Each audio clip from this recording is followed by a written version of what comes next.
57 start करते हैं जी। अच्छा जी, statement of changes in equity.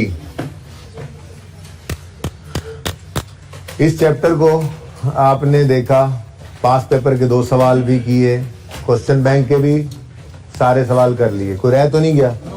अच्छा, तो कोई मसला इस टॉपिक के अंदर? अभी भी कोई क्वेश्चन है आपका? चूंकि कल क्लास जो है वो रिकॉर्डिंग वाली थी, 2 बच्चे बैठे थे, उनको तो बंदा डरा के भी चुप करा लेता है, समझा भी जल्दी लेता है बात, है ना? तो अगर आपका कोई क्वेश्चन है, स्टिल आपको कोई प्रॉब्लम है, आप महसूस करते हैं, तो आप बताइए कि मैं आपको वो डिस्कस कर लूँ आपके साथ। मैंने एंड पे इसलिए नई चीज़ शुरू नहीं की थी, बल्कि थोड़ी सी मैंने शेयर कैपिटल की बात कर ली थी कि ऑर्डिनरी शेयर कैपिटल क्या होता है और फिर प्रेफरेंस क्या होता है। फिर प्रेफरेंस के अंदर रिडीमेबल भी होता है और इरिडीमेबल भी होता है। इरिडीमेबल इज लाइक इक्विटी, तो उसकी प्लेसमेंट भी बैलेंस शीट में इक्विटी, और उसके ऊपर पे किया जाने वाला डिविडेंड भी स्टेटमेंट इन इक्विटी में, रिटेन अर्निंग कॉलम में, लेकिन ऑर्डिनरी से पहले। और redeemable preference share is just like loan, तो उसकी प्रेजेंटेशन भी लॉन्ग टर्म लाइबिलिटीज में, नॉन करंट लाइबिलिटीज में, ठीक है। और उसके ऊपर पे की जाने वाली कॉस्ट यानी डिविडेंड, जो कि दरअसल इंटरेस्ट ही होता है, अबाउट अगर डीप डाउन जाकर देखें तो बोलते उसको डिविडेंड ही है, preference dividend of redeemable shares, ठीक है। वो नजर भी कहां पे आता है? प्रॉफिट एंड लॉस के अंदर, पीबीटी से पहले, जहां फाइनेंस कॉस्ट पड़ी होती है, ठीक है। तो ये मोटी मोटी 2-3 बातें थी, मैंने प्रेजेंट करके भी दिखा दिया था। उस डिस्कशन में तो कोई मसला नहीं है, वो शायद आज यूज ना हो, कल ना हो, फिर कभी जब कभी भी यूज हो, तो वो आपके पास एक पेज के ऊपर वो डिस्कशन रहनी चाहिए, ताकि हम किसी वक्त रेफर कर सकें। तो मैंने ना थोड़ा सा टाइम उस पर लगा दिया था, मैंने कोई नई चीज आई है सेट की शुरू नहीं की थी। स्टिल मैं ये चाहूंगा कि आप एक बार इस को ओवरव्यू ले लें। IAS 1 इस चैप्टर का नाम है, लेकिन IAS 1 तो पूरी फाइनेंशियल स्टेटमेंट्स पे अप्लाई होता है ना। जो फाइनेंशियल स्टेटमेंट्स आपने FAR 2 में जाकर बनानी है ना, फाइनेंशियल स्टेटमेंट्स, वो IAS 1 को भी फॉलो करेंगी और कंपनीज एक्ट को भी फॉलो करेंगी। और जो बच्चों वाली इनकम स्टेटमेंट बैलेंस शीट थी, वो आप इंट्रो में बनाए। वैसे हमारे सिलेबस के अंदर इनकम स्टेटमेंट बैलेंस शीट नहीं है, लेकिन मैंने वो फॉर्मेट आपको तैयार करवा दिया है, जिस फॉर्मेट को आपने FAR 2 के अंदर यूज करना है, स्टेटमेंट ऑफ कॉम्प्रिहेंसिव इनकम का। अब उसका सवाल नहीं है मेरे पास, लेकिन मैंने 2 से 3 बार उसको क्लास में बना दिया है कि आपको उस फॉर्मेट की हद तक ना आप कंफर्टेबल हो गए हैं। अब क्वेश्चन इसका FAR 2 में आप लोग करेंगे तो इंशाल्लाह आप लोग जो है वो कंफर्टेबल ही रहेंगे, क्योंकि यहां से जो चीज हमने पढ़ के वहां पे जानी थी, वो मैंने बहरहाल आपको पढ़ा दी थी कि प्रॉफिट निकल कर सीधा जाएगा रिटेन्ड अर्निंग में, और OCI का कंपोनेंट जो है वो जहां पे जाना है। आगे 2-3 चीजें और भी आएंगी FAR 2 में। फिलहाल तो रिवैल्यूएशन सरप्लस ही हमने पढ़ा, वो रिवैल्यूएशन सरप्लस उठ के चला गया कहां पे? अपने रिवैल्यूएशन सरप्लस के कॉलम में, ठीक है ना। तो ये थोड़ी सी बात मैंने आपके साथ कर दी थी। हमारे सिलेबस में इस सेट ऑफ फाइनेंशियल स्टेटमेंट आपके सामने लिखा हुआ है, complete set of financial statement में फाइनेंशियल पोजीशन है, कॉम्प्रिहेंसिव इनकम है, चेंज इन इक्विटी है, कैश फ्लो है और नोट्स है। Income statement balance sheet basic वाली बनाए, अब एडवांस बनानी है FAR 2 में। चेंज इन इक्विटी और कैश फ्लो हमारे सिलेबस में है FAR 1 के अंदर, यहाँ पे बनाने सीख ली एक, और दूसरी बनाना सीखेंगे इंशाल्लाह। आइए सेट शुरू करवाने का इरादा है आज, उसके बाद कैश फ्लो में, ठीक है। उसके बाद नोट शुदा फाइनेंशियल स्टेटमेंट्स हम कुछ बना रहे हैं, लेकिन तफसीलन जो फुल फ्लेज नोट्स हैं वो भी FAR 2 के अंदर ही जाके बनाने हैं, ठीक है। बहरहाल आप इसको एक रीडिंग देंगे आज लाजमी। लर्निंग आउटकम 1 के अंदर, 2 के अंदर कोई मसला हो तो मुझे बताएंगे, ठीक है। पर्पस एंड इंपॉर्टेंस, एग्जाम्पल्स, ये सारा कुछ पढ़ना है। लर्निंग आउटकम 4 देखें, इसके अंदर शेयर कैपिटल में, हाँ ये थोड़ी सी बात आपके साथ में कर दूं, थ्योरेटिकल पॉइंट ऑफ व्यू से ये अहम है। आप लोगों ने लॉ पढ़ रखा है, इसलिए मेरे ख्याल में मेरे से ज्यादा अच्छा तो आप लोग इसको जानते होंगे, मैंने तो पुराना लॉ पढ़ा हुआ है, ठीक है। ऑथराइज शेयर कैपिटल क्या होता है? आप इधर इधर देखें, ऑथराइज शेयर कैपिटल क्या होता है? आप तो लॉ की जबान में बताएंगे ना, आप तो नहीं, वो तो मैं भी बता सकता हूं, जो किस में लिखे होते हैं, किसमें मेमोरेंडम में जो लिखा होता है। अच्छा हाँ, ये आपने लॉ की जबान में बात की, और मैं आपको सादा अकाउंटिंग के अंदर मैं क्या कहता, ये वो लिमिट है जो मैक्सिमम कोई भी कंपनी इशू कर सकती है share capital. Authorise share capital क्या होता है? मैक्सिमम लिमिट जहां तक कोई कंपनी जो है वो शेयर्स की इशुएंस कर सकती है, ठीक है ना। और अगर इसको बढ़ाना पड़े तो फिर ठीक ठाक मुसीबत पड़ जाती है, ठीक है ना। तो बड़ा सारा काम करना पड़ता है, वो लॉ वाले बच्चों को पता होगा, फारल मुझे जरूरत नहीं है उसकी। ऑथोराइज शेयर कैपिटल क्या है? It is the maximum amount of share capital that a company is authorised to raise. A company does not usually issue full amount of its authorized capital. Instead, some of it is held in reserve by company for possible future use. क्या मतलब, मिसाल के तौर पे एक company है, उन्होंने खुला डुला ही अप्रूवल लेते हैं ऑथराइज शेयर कैपिटल का। मिसाल के तौर पे उन्होंने 1000 मिलियन जो है वो ऑथराइज शेयर कैपिटल रखा हुआ है। अब हो सकता है उन्होंने उसमें से अभी जो है वो इशू किया और सिर्फ 600, 650, 700, तो ऐसा ही नॉर्मली होता है। ऑथराइज शेयर कैपिटल, ये आप FAR 2 में जाकर देखेंगे, आपकी ना बैलेंस शीट जो होगी ना, बैलेंस शीट के अंदर जहां पे आपका इक्विटी एंड लायबिलिटी में इक्विटी आता है, तो इक्विटी में सबसे पहले ऑथराइज शेयर कैपिटल होता है। ऑथराइज्ड शेयर कैपिटल आएगा, उसकी डबल लाइन लगी होगी। क्या मतलब, ये टोटल आगे कहीं यूज नहीं होना, लेकिन प्रेजेंट होता है यहाँ पे, ये डिस्क्लोजर है इसका। बहरहाल ये बात इरेलेवेंट हो गई। उसके बाद फिर ऑर्डिनरी, जिसको आप इशूड, सब्सक्राइब, पेड अप भी कहेंगे, अगली बात करते हैं, ठीक है ना। तो ये ऑथराइज शेयर कैपिटल क्या होता है जी, जो कोई ऑर्गेनाइजेशन मैक्सिमम इशू कर सके। फिर इशूड शेयर कैपिटल क्या होता है, जो हमने इशू किया है, लेकिन जरूरी नहीं है कि वो सब्सक्राइब भी हो जाए। अब ये क्या मुसीबत हुई, मुसीबत क्या, वो जो आपने क्वेश्चन बैंक 5 था, 6 था, कल कौन सा किया था, 6 किया था। 6 में कंपनी ने आईपीओ किया था 5 मिलियन शेयर्स का, ऑफर किए थे 5 मिलियन, ये उन्होंने इशू, मतलब ऑफर किए थे ना इशू करने के लिए, लेकिन कितनी सब्सक्राइब हुए, 75% लोग। कल वाला लेक्चर लिया है, कल वाला लेक्चर किसने नहीं लिया, किसने नहीं लिया कल वाला लेक्चर, माशाल्लाह। हाँ अच्छा, बड़ी मेहरबानी ना। तो क्या बोल रही थी, हाँ, इशू किए मतलब ऑफर किया उन्होंने 5 मिलियन, लेकिन लोग आए सिर्फ 3.75 मिलियन शेयर्स उन्होंने सब्सक्राइब किए कि जी हम लेंगे, ठीक है। अब सब्सक्राइब करने के बाद अगली कहानी भी है, ठीक है, और वो है, खैर पार्टली पेड शेयर्स की बात है नहीं, देख लेंगे, करनी पड़ी तो कहीं पे कर लेंगे, हमारे सिलेबस में तो वैसे नहीं है, ठीक है। लेकिन वैसे बता रहा हूं कि हो सकता है, हाँ लॉ में भी अब तो नहीं है, कह रहे भाई सब्सक्राइब किए शेयर्स और फिर पे भी कर दिए बंदों ने उसके पैसे, तो जो पे कर दिए पैसे वो पेड अप कैपिटल जो होता है उसकी एंट्री हम अब किया करते हैं, ठीक है ना। तो ये 3-4 बातें लिखी हुई हैं टाइप्स ऑफ शेयर्स के अंदर। ऑथराइज हो गया, maximum amount issued, a company may elect to only issue a portion of total share capital with plan of issuing more shares on a later date. Issued share capital is the total value of shares a company sells, जो उन्होंने बेचने के लिए लगाए हैं, ठीक है, वो क्या कहते हैं जी, इशूड, ठीक है। Issued share capital of company is the par value of shares that have actually been issued to share holders. और subscribed share capital, when a company issued its authorised share capital, some part of it may not be subscribed by investors, ठीक है। Subscribed share capital is the monetary value of all shares that investors have committed to buy. उन्होंने commit कर लिया कि हम ये bye करेंगे, और फिर जब उसको पेमेंट कर दें पेड अप शेयर कैपिटल, तो वो पेड अप शेयर कैपिटल वो होता है कि जो उन्होंने कमिट किया था बाय करने का, उसके पैसे उन्होंने दे के वो बाय कर लिए, ठीक है। तो paid up share capital is the amount of money a company has received from share holders in exchange of its shares, ठीक है जी। तो ये बस ऐसे न्यूमेरिकल के लिए तो कोई खास जरूरत नहीं है हमें, फिलहाल जितनी वो जरूरत पड़नी भी थी मैंने वो भी बता दिया, वो FAR 2 में जाके पढ़नी है, ऑथराइज शेयर कैपिटल की प्रेजेंटेशन।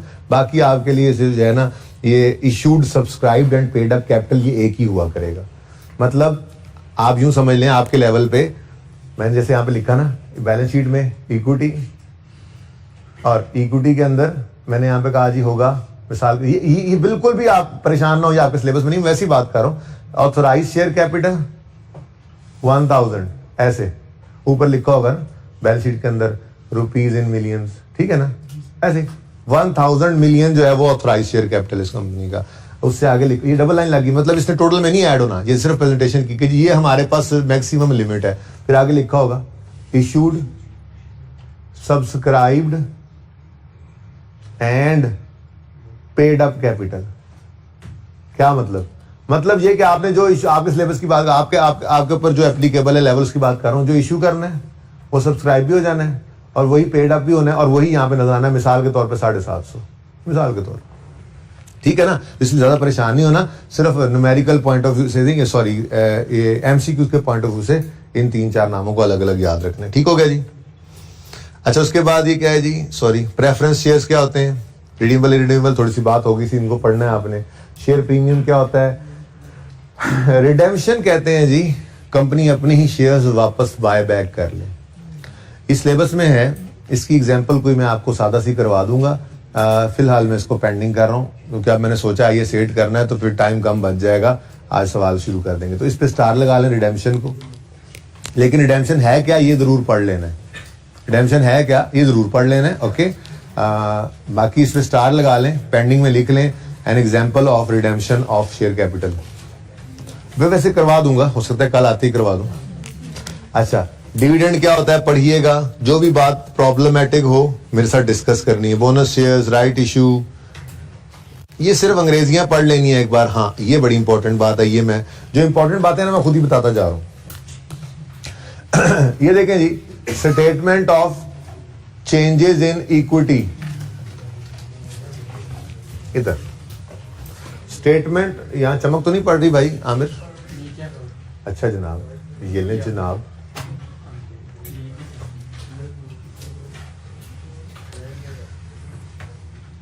स्टेटमेंट इन इक्विटी, ठीक है जी।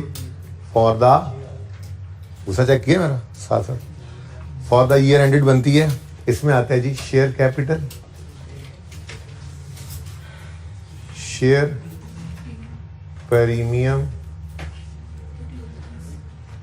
Retained earnings, general reserves. जरा मैं आपको थोड़ा सा बल्कि यूं कर लें, इधर रिवेल इन सरप्लस भी डालें।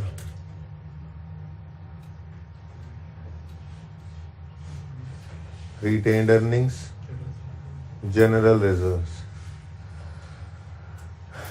इनको ना, इन पांचों को एक मैं नया नाम देने लगा। इन पांचों को, बल्कि इन पांचों का जो नया नाम है ना, जरा इधर से इधर करके लिखें ताकि अलग अलग वाले नाम भी लिख सकूं। इन पांचों का एक नया नाम है और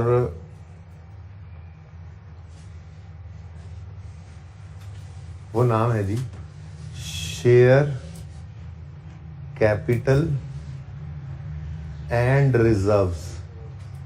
शेयर कैपिटल एंड रिजर्व्स, यानी कि ये भाई साहब तो हो गए ना अलग, ये तो है क्या शेयर कैपिटल, बाकी सब क्या है रिजर्व्स।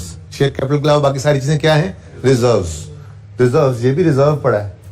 रिटेन प्रॉफिट क्या मतलब होता है? रिजर्व, प्रॉफिट कमाया रिजर्व में रखा हुआ है। जर्नल रिजर्व, रिजर्व्स हैं, सारे रिजर्व्स हैं।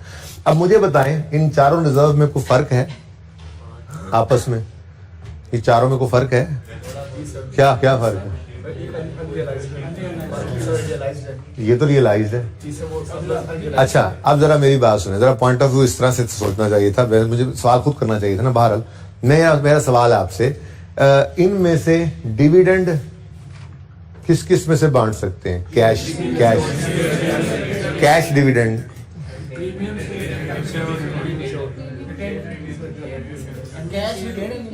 मैं कैश डिविडेंड की बात कर रहा हूं। मैंने आपको कहा था शेयर प्रीमियम को अगर यूज करना भी हो तो सिर्फ बोनस इश्यू के लिए कर सकते हैं। कैश डिविडेंड जो है वो सिर्फ रिटेन्ड अर्निंग से, या यूं कह लें जनरल रिजर्व से भी बांटा जा सकता है। जनरल रिजर्व से कैसे बांटा जा सकता है? आप वापस उससे ट्रांसफर करें रिटेन्ड अर्निंग में, वो यहां से बांट दें, ठीक है ना। तो वो रिजर्व्स जिनसे कैश डिविडेंड बांटा जा सके उनको कहा जाता है रेवेन्यू रिजर्व्स। क्या कहा जाता है जी? Revenue reserves. और वो रिजर्व्स जिनसे कैश डिविडेंड ना बांटा जा सके उनको कहा जाता है कैपिटल रिजर्व्स, ठीक है जी। ये छोटी सी पिक्चर आपने बना लेनी है, उसके बाद मेरे ख्याल में ये सारी बात को एक्सप्लेन करने के लिए काफी है ये पिक्चर ही। पढ़ भी लेते हैं, जरा एक मिनट देख लो। Reserves are of two type, capital reserves and revenue reserves. Capital reserves are statutory reserves which a company is required to set up by law and which are not available for distribution of dividend. Example include share premium, revaluation, contingencies. Revenue reserves, general reserves are non-statutory reserves consisting of profits which are distributable as dividend at the discretion of company. Profits are transferred to these reserves by making an appropriation out of profits, usually profits for the year. This is further explained below. ठीक है जी। और ये ऐसी उन्होंने थोड़ी सी discussion कर दी, आप कर लेंगे। तो मेरे ख्याल में इससे बेहतर, मतलब बेहतर क्या, ये तो पढ़ना ही था, इसी के साथ ही ना ऐसे बुक के साइड पे आप ये बना लेंगे तो इंशाल्लाह आप सिर्फ ये पिक्चर देखे जाया करेंगे और आपको ये बात पढ़ने की जरूरत शायद ना पड़ा करे। ठीक है, सही है जी। ओके, ये कुछ एंट्रीज हैं जी, ये एंट्रीज पढ़नी है आपने और लाजमी पढ़नी है। ठीक है जी, और इन एंट्रीज के अंदर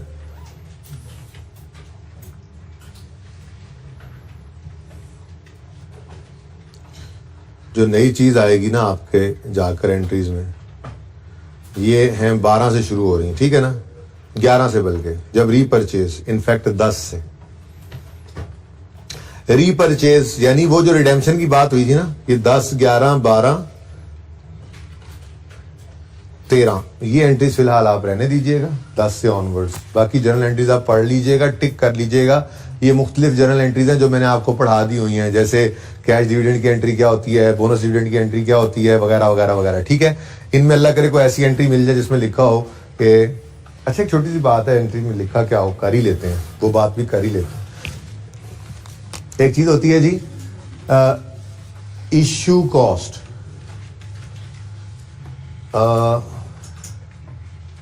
issue cost on equity, issue cost on equity.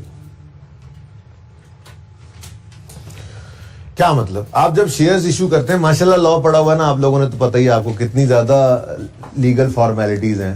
खैर है, मैं लॉ नहीं पढ़ा रहा, टेंशन ना लो, मैं ये नहीं कहूंगा वो जो पढ़ा हुआ वहां पे ऐसे नहीं, मैं सिर्फ ये कह रहा हूं कि अगर जिन्होंने नहीं पढ़ा हुआ उनके लिए अगली बात है। मैंने क्या कहा, जिन्होंने लॉ पढ़ा हुआ है यार, आपको तो पता ही कितनी लीगल फॉर्मेलिटीज है।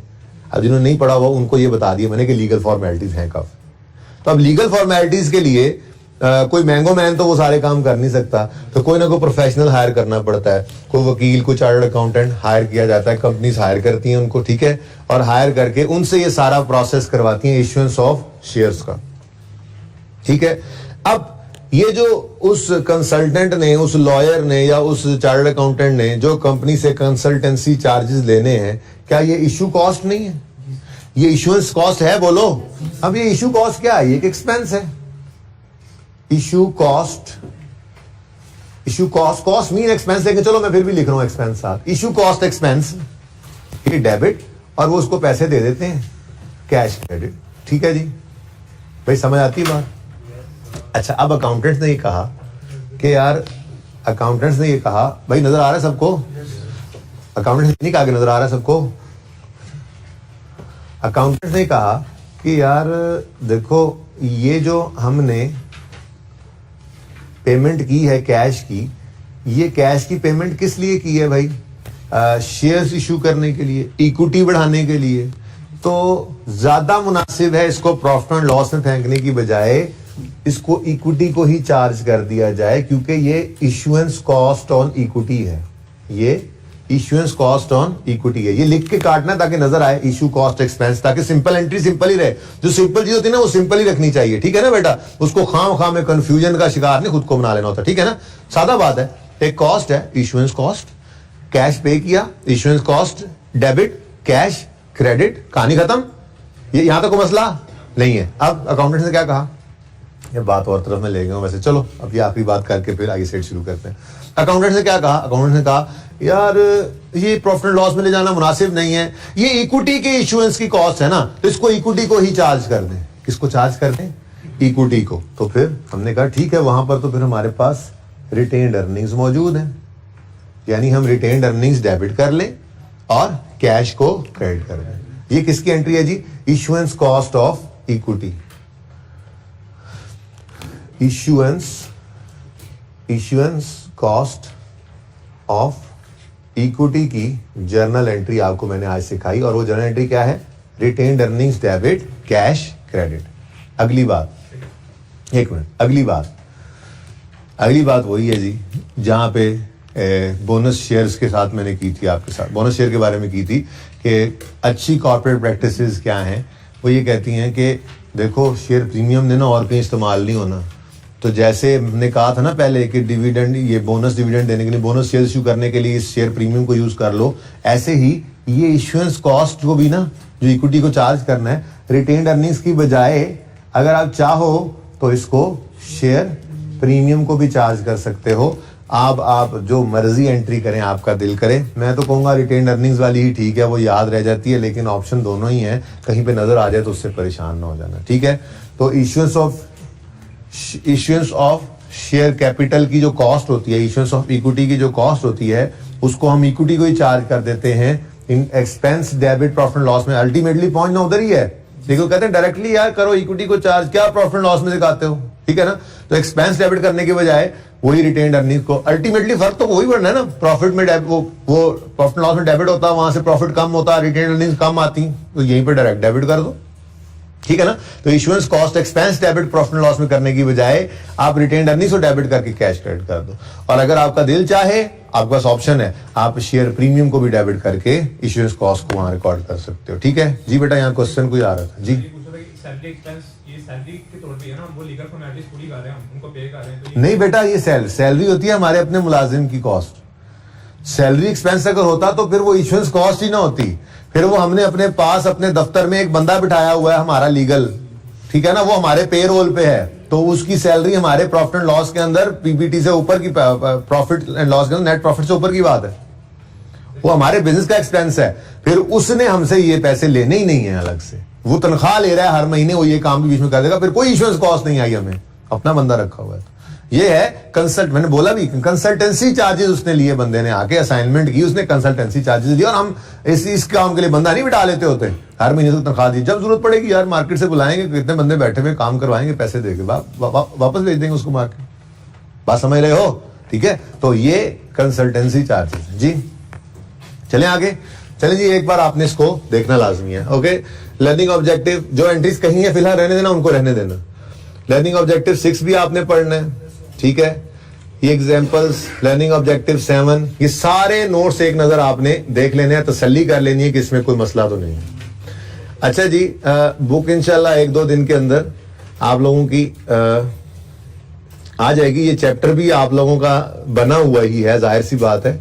असल में अनलकीली जो हमारे यहाँ पे नहीं, जो हमारे क्या कहते हैं उसको, कंपोजर थे जो हमारे फॉर्मेटिंग करते हैं, क्योंकि हम काम करके उनको दे देते हैं, फाइनल वही करते हैं। उनकी बेटी की जो है वो सडन डेथ हुई थी यहाँ पे, तो वो कोई एकदम से छुट्टी में चले गए थे। अब मौका भी ऐसा था, मुझसे खुद हुआ नहीं, उनको ये भी नहीं कहा जा सकता, तो बहरहाल वो आ चुके हैं और काम शुरू हो चुका है, बल्कि काम खत्म हो चुका है। तो ये आज या कल के अंदर प्रिंटिंग में चली जाएगी वो, तो इंशाल्लाह होपफुली इस वीक के एंड तक या अगले वीक के मंडे को अवेलेबल हो जाएगी ये बुक। चैप्टर बस ये IAS 8 के अंदर ही थोड़ा सा काम रह गया था, और एक EPS में रह गया था, बाकी तो वो था ही, और वो वेरी ही मतलब कमजोरी समझे कि एक बार मैंने कहा नहीं सही है, फिर मुझे बाद में ख्याल नहीं ये चीज़ें तो करनी ही मैं भूल गया, फिर उसके बाद वो थोड़ा सा मुझे डिले करना पड़ा, और फिर उसके अंदर वो एक हादसा एक्सीडेंट हो गया उनका, तो इस वजह से वो थोड़ा सा डिले में चली गई थी। बहरहाल अभी हम शुरू कर ही रहे हैं वॉल्यूम 2, और उसके अंदर भी जो चीज़ें फिलहाल जाहिर सी बात है आपको बुक नहीं अवेलेबल, तो जो चीज़ें भी होंगी वो आपको हैंड आउट की फॉर्म में मिल जाएंगी, इसलिए आप रिलैक्स रहें, और ये इंशाल्लाह within week hopefully book आपको अवेलेबल हो जाएगी, ठीक है। इस दफ़ा बाइंडिंग तो ठीक थी ना वॉल्यूम 1 की, तो ये थोड़ा सा टाइम ज़्यादा बस उन्होंने लिया था, उन्होंने एक एमरजेंसी नहीं लगाए, बच्चे जो है वो फिर कंप्लेन करते हैं। तो इंशाल्लाह ये कोशिश यही होगी कि आज, मेरा दिल ये है कि आज ये होपफुली आज नहीं तो फिर कल तो लाजमी प्रिंटिंग में चली जाएगी, तो नेक्स्ट एक वीक का ज़हन में रखें, एक वीक तक अवेलेबल हो जाएगी, ठीक है ना। तब तक हम इंशाल्लाह IAS 8 को करना शुरू करते हैं। IAS 8 की थेरी शेरी साइंसें बाद में, ठीक है ना।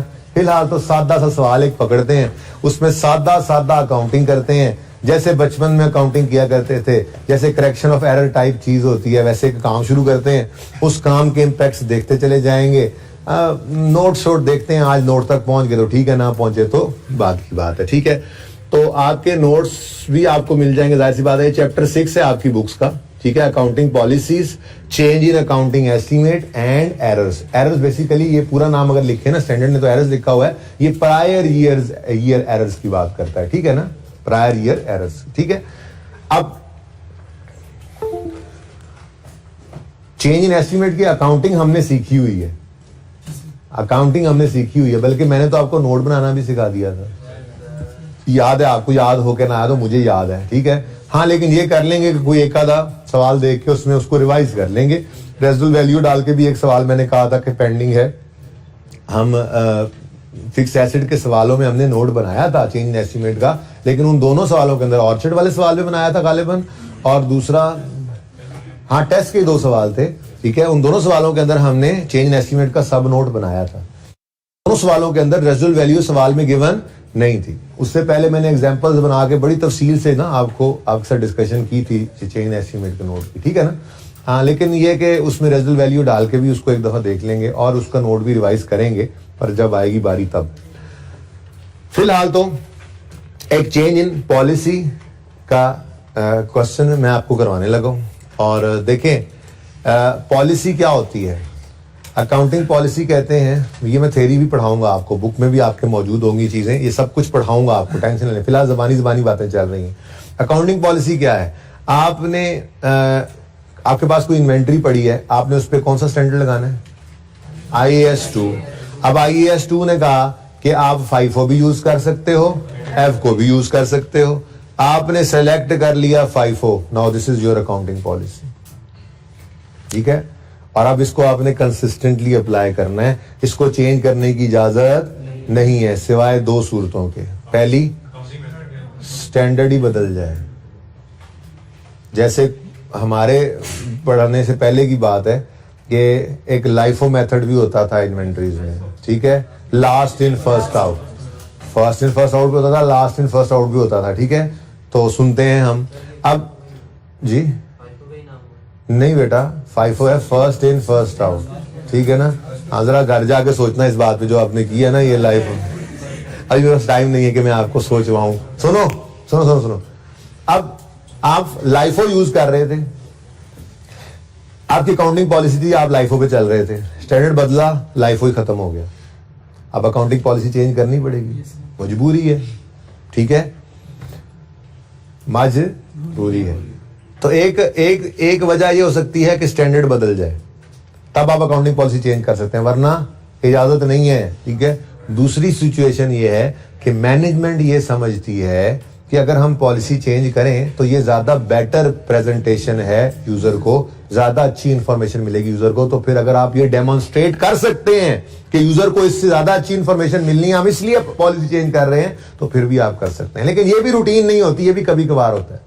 उसकी वजह पता है क्या है, लोग डरते हैं इससे चेंज करने से। उसकी वजह पता है क्या है, उसकी वजह ये है कि जिस दिन से ये पॉलिसी अप्लाई की हुई थी ना आपने, उस दिन से सारी फाइनेंशियल स्टेटमेंट को सही करते हुए आना है। अब ये कैसे करेंगे, उस दिन से डोरेमोन बनना है, हमने टाइम मशीन में बैठना है, क्या करना है, ये तो बात की बात है।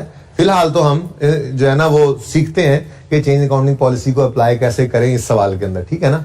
तो पॉलिसी की बात कर रहा था आपको कि जैसे लाइफो यूज कर रहे थे, पॉलिसी स्टैंडर्ड बदल गया, तो मजबूरन हमें लाइफो से FIFO या FCO पे अब आना पड़ेगा। Now this change in accounting policy is mandatory required by standard, ठीक है। ऐसे ही हमारी इस एग्जांपल के अंदर भी है, इस प्रैक्टिस क्वेश्चन 1 के अंदर भी है। ये प्रैक्टिस क्वेश्चन 1 है आपकी बुक्स का, पेज नंबर अभी तक लग तो गए हैं, लेकिन मैं कंफर्म नहीं हूं कि जब तक मेरे पास फाइनल फॉर्म के अंदर नहीं आएगी मैं पेज नंबर इसलिए रेफर नहीं कर रहा, ठीक है। तो हमारे चैप्टर 6 में, हमारी बुक का जब वॉल्यूम 2 आएगा ना, इसमें सबसे पहला चैप्टर 6 है। उसके नोट्स खत्म होंगे तो सबसे पहला प्रैक्टिस क्वेश्चन ही आते हैं ना, उनमें सबसे पहला सवाल है ये सवाल मैं आपके साथ प्रैक्टिस सेट 1 कर रहा हूं, तो ये लिख लें, ये प्रैक्टिस सेट 1 है, ये प्रैक्टिस सेट 1 ही रहेगा, ठीक है। अच्छा, अब हमारी इस एग्जांपल, इस प्रैक्टिस क्वेश्चन के अंदर भी क्या है, ये कहानी कुछ इस तरह से है कि ये भी हमारे पढ़ने से पहले की बात है। 2003 के अंदर ना पुराना IAS 23 जो था, बोरिंग कॉस्ट, उसके अंदर ऑप्शन था कि आप इंटरेस्ट को एसिडी कॉस्ट में ऐड करना चाहें तो ऐड कर लें, अगर एक्सपेंस आउट करना चाहें तो एक्सपेंस आउट कर लें। जैसे FIFO को ऑप्शन है ना, वैसे ही ये भी था। अब जिस ऑर्गेनाइजेशन की हम बात कर रहे हैं, अभी हम इसको पढ़ते हैं, सारी अंग्रेजी लिखी हुई है, जिस ऑर्गेनाइजेशन की हम बात कर रहे हैं, ये ऑर्गेनाइजेशन जो है, ये पहले IAS 23 जो पुराने वाला था उसको फॉलो करते हुए इंटरेस्ट को एक्सपेंस आउट कर देती थी। लेकिन 2003 के अंदर जो है वो स्टैंडर्ड में चेंज आई, और अब उन्होंने कहा कि इंटरेस्ट जो है क्वालिफाइंग एसेट पे जो हम पढ़ते हैं, जो हम पढ़ के आए हैं, अब उस स्टैंडर्ड की बात हो रही है, वही वाला चल रहा है 2003 में जो चेंज हुआ था, ठीक है ना। कि इंटरेस्ट अगर क्वालिफाइंग एसेट के ऊपर आपने पे किया है तो उसको एसिडी कॉस्ट में ऐड करना है, इसमें आपको ऑप्शन नहीं है। अब ये मैंडेटरी है, ये क्या है, मैंडेटरी। अब ये बेचारे पहले कर रहे थे एक्सपेंस आउट, अब इनको करना पड़ गया एसिडी कॉस्ट में ऐड। तो जब से ये कर रहे थे ना एक्सपेंस आउट, तब से इनको ये रेक्टिफिकेशन करनी पड़ेगी। जाहिर सी बात है, रेक्टिफिकेशन कैसे बनेगी, जरा देन के अंदर लेके आओ, देन के अंदर लेके आओ। क्या कर रहे थे पहले, क्या कर रहे थे, बोलो बोलो बोलो बोलो। एक्सपेंस डेबिट कैश क्रेडिट कर रहे थे, और क्या करना पड़ेगा, करना क्या चाहिए था, ओरिजिनल रॉन्ग रेक्टिफाइंग वही करना क्या चाहिए था, एसेट डेबिट कैश क्रेडिट, करते क्या रहे, एक्सपेंस डेबिट कैश क्रेडिट। तो फिर अब क्या करें, एसेट को डेबिट करके एक्सपेंस को क्रेडिट करना पड़ेगा ना, ये कहानी। लेकिन ये कहानी मसला ये है कि जहां तक वापस जा सके वहां तक जाके सही करनी है। इसलिए अकाउंटिंग पॉलिसी को चेंज करना वो बेलने बाजू देने वाली बात है, कोई करता नहीं है। एक बार जो पॉलिसी अप्लाई करते हैं, कंसिस्टेंटली सिलेक्ट करते हैं, सेलेक्ट कर लेते हैं ना जब अकाउंटिंग पॉलिसी हम, तो फिर उसको कंसिस्टेंटली ही अप्लाई करते हैं। वैसे उसको कंसिस्टेंटली अप्लाई करने का फायदा ये होता है कि कंपेरेबिलिटी का इशू नहीं आता, हम कंपेरेबल लेते हैं। ठीक है ना, पिछले साल भी 5 होता, इस साल भी 5 होता, तो पता लगेगा कि स्टॉक ज्यादा है या कम है, ना कि वो चेंज की वजह से चेंज हो जाए हमारा स्टॉक वगैरह। ठीक है ना। चले चले सवाल पढ़ते हैं। आज हैंडआउट बना देता हूं, कल वाला भी आज वाला भी इंशाल्लाह मिल जाएगा, लेकिन फिलहाल ये सवाल देखें। ड्यूरिंग 2003 नजर आ रहा है सवाल, ड्यूरिंग 2000 सबको नजर आ रहा है सवाल, सबको नजर आ रहा है सवाल। During 2003 a revised IFRS on borrowing cost IAS 23 was published। ये किसी नोट नहीं करना था, अब तो होना था जो हो गया। During 2003 a revised IFRS on borrowing cost IAS 23 was published. The company had previously been expensing borrowing cost as a period cost, but the revised IFRS required that all borrowing costs be capitalized to related assets। समझ आ रही बात। तो क्या कर रहे थे, borrowing cost को previously expense out कर रहे थे, लेकिन जो रिवाइज आईएफआरएस है वो रिक्वायर कर रहा है कि सारी बोरिंग कॉस्ट को कैपिटलाइज करो रिलेटेड एसेट में। अब ये ना कहना क्वालिफाइंग एसेट तो लिखा नहीं हुआ, वो कह रहा है कि ठीक है, वो अगली बात बताएगा कि क्वालिफाइंग एसेट पर ही था, या जो वो कह रहा होगा फिर वो सही है। Borrowing cost were all incurred on construction of a plant construct कर रहे हैं, तो फिर तो जाहिर बात है ये तो रातों रात तो नहीं बन जाना, क्वालिफाइंग ही बन रहा है। The revised IFRS provided transitional provision that allowed company to capitalize costs from years beginning on or after 2004 or before this date if preferred। तो कहते हैं जी गवर्नमेंट ने इसमें स्टैंडर्ड ने ना ट्रांजिशनल प्रोविजंस होती हैं, स्टैंडर्ड ट्रांजिशन देता है कि जी मेरे अंदर नया स्टैंडर्ड आए कोई जो पुराने को रिप्लेस करे, या एग्जिस्टिंग स्टैंडर्ड में कोई चेंज आए ना, तो वो फिर ट्रांजिशनल प्रोविजंस देता है, वो खुद बताता है कि क्या करना है भाई यूजर्स, आपने क्या करना है। तो इस स्टैंडर्ड ने ट्रांजिशनल प्रोविजन ने क्या कहा, देखो भाई जो एक्सपेंस करता रहा पुरानी बात माफ करते हैं हम, छोड़ दो, तो हम ऑप्शन देते हैं, तो इसका मतलब फिर आप रेट्रोस्पेक्टिव ना भी जाए तो माफी मिल सकती है। तो इस स्टैंडर्ड ने कहा अगर आप चाहो तो मत जाओ, लेकिन अगर चले जाओ तो बेहतर है जहां से ये काम करते आ रहे हो। और ये इन्होंने भी क्या किया, हमारी मुसीबत के लिए इन्होंने भी क्या किया, this entity choose to capitalise borrowing cost from the earliest date possible. उन्होंने कहा जी हम तो करेंगे कैपिटलाइज, स्टैंडर्ड की बात हम मानेंगे, प्रेफर कह रहा है, प्रेफर तो यही है कि आप करो अकाउंटिंग पॉलिसी को जहां तक जा सको वहां से इसको कैपिटलाइज करते हुए आओ। ठीक है जी, कोई मसला नहीं। The plant is not yet available for use, शुक्र है डेप्रिसिएशन नहीं करनी पड़ेगी, ठीक है ना हमारे सवाल में। अच्छा, यानी कि CWIP है, बहरहाल मैं प्लांट ही लिखूंगा, CWIP नहीं लिखूंगा, ओके ठीक है। The effect of this change is as follows. Old policy के अंदर इंटरेस्ट एक्सपेंस 15,000 था, 2001 में 17,000 था, 2002 में और 2003 में 9,000 था। न्यू पॉलिसी में नहीं आ रहा जी, यही तो समझाना चाह रहा है कि पुरानी पॉलिसी थी इसको एक्सपेंस आउट करना, लेकिन नई पॉलिसी इसको एसेट में ऐड करना, तो जब एसेट में ऐड कर देंगे तो फिर एक्सपेंस तो नहीं बनेगा। ठीक हो गया जी। आगे कहते हैं फॉलोइंग ड्राफ्ट्स वर, यार इसको बाद में देखते हैं, पहले ना एक वर्किंग हम किया करेंगे, और ये वर्किंग जो है ये हमारे सारे सवाल का ढांचा इसके ऊपर खड़ा हुआ करेगा इस वर्किंग में, ठीक है। और ये वर्किंग कुछ भी नहीं है यार, कुछ भी नहीं, आई सेट भी कुछ नहीं है। आई सेट तो मैं कहता हूं अब तक सबसे ज्यादा अच्छा स्टैंडर्ड यही है। अच्छा कह रहा हूं, आसान तो खैर है, ये भी है, हो जाएगा इंशाल्लाह। अभी तक कितने टॉपिक्स पढ़ लिया हमने, 16 पढ़ा, 7 टॉपिक्स पढ़े, कोई मुश्किल है? कौन सा टॉपिक मुश्किल था बताओ? बल्कि मुझे तो लगता है आपको करेक्शन ऑफ एरर भी मुश्किल लगा थोड़ा सा, और वो भी इंट्रो वाला मुश्किल लगा। FR1 में तो बिल्कुल ही कुछ मुश्किल नहीं है। देखो अभी देखो अभी देखना IAS 8 ऐसे 7, 8, 10, 12 दिन में हो जाना ऐसे। अच्छा सुनो वापस आओ, चले। मैं कहा जरा सोने लग गए थे कुछ बच्चे भाई। होना क्या चाहिए था? प्लांट डेबिट और कैश क्रेडिट, लेकिन गलती से सही, गलती कह लेते हैं, रॉन्ग ही कहेंगे ना सही करने के लिए। होता क्या रहा? Interest expense debit cash credit, ठीक है ना जी। वो मैं फिगर नहीं लिख रहा, ये मैं ना ऐसे ही पर्चे में लिखने की जरूरत नहीं है। अगर आप डायरेक्टली कर सको, जैसे मैंने ज़बानी बोला था, आपने डायरेक्टली कर लिया था ना, लेकिन ये ओरिजिनल रॉन्ग ऐसे मैंने लिख दी ताकि इजीली इससे रेक्टिफाइंग बना सकें। और रेक्टिफाइंग एंट्री अब मेरी वर्किंग असल में अब शुरू हो रही, ठीक है। मैं ऐसे ना 3 साल, कौन कौन से 3 साल है मेरे पास? 2001, 2002 और 2003।